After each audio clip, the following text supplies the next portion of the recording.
ने इसका जिसका सब कुछ मधुर है એને પછી મીઠાશ ક્યાં ગોતવા જવાની હતી। જો જરૂર પડી ને તો જ્યારે સીતાજીની શોધમાં સમુદ્રએ જગ્યા ના આપીને ત્યારે વળી પાછી પ્રત્યંચાને ખેંચી હતી। આખો સાગર ખળભળે, આખો સાગર ખળભળવા માંડ્યો હતો। એવા રામચંદ્રજી અહીંયા રામજીને રામની સ્તુતિ કરી છે, રામે રામને વંદન કર્યું છે।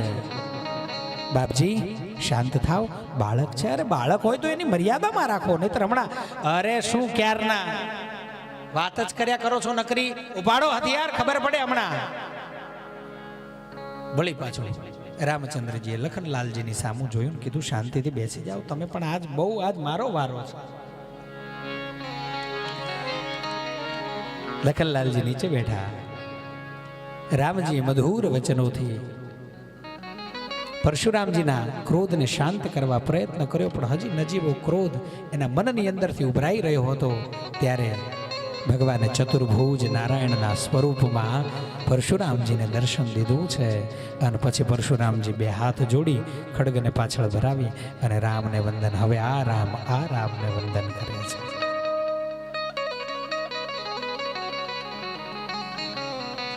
બીજા દીકરીઓ ઉર્મિલા દીક એમની સાથે ચારેય ભાઈઓનું દિવ્ય લગ્ન થયું છે। બધા અયોધ્યા પાછા આવ્યા છે।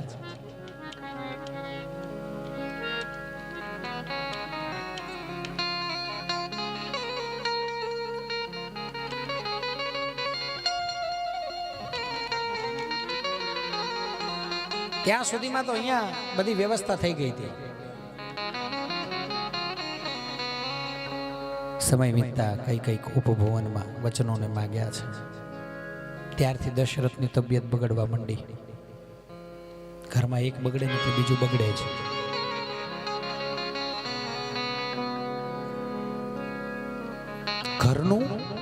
ઘરના રથનું મજબૂત પૈડું છે ને એ સ્ત્રી છે, પહેલું એ ક્યારેય ન બગડવું જોઈએ। અતિશયોક્તિ થાય તો ક્ષમા કરજો, પણ સ્ત્રી ધારે તો પુરુષને આ જગતના બ્રહ્માંડના સર્વોચ્ચ શિખરોને સર કરાવી દે, અને સ્ત્રી ધારે ને તો રોજ શેરીમાં ઊભો દોડાવે। કૃષ્ણ કનૈયા, આ સત્યતા છે।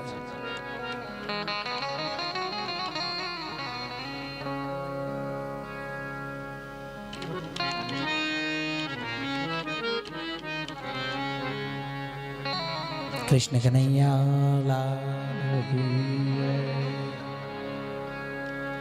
ટૂંકમાં મતિ બુદ્ધિ અનુસાર રામચંદ્રજી ત્રણેય ભાઈઓની સાથે અયોધ્યા પધાર્યા। કઈને બે વચન દશરથજીએ ભારે હૈયે દીધા। દેતા જ ભગવાન રામચંદ્રજી વલ્કલ વસ્ત્રોને ધારણ કર્યા, વનની વાટ પકડી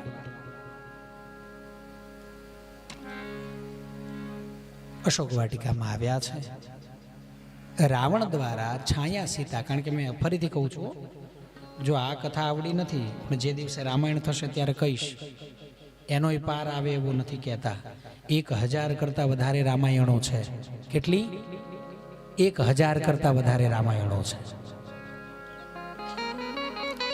છાયા સીતાનું હરણ થયું છે।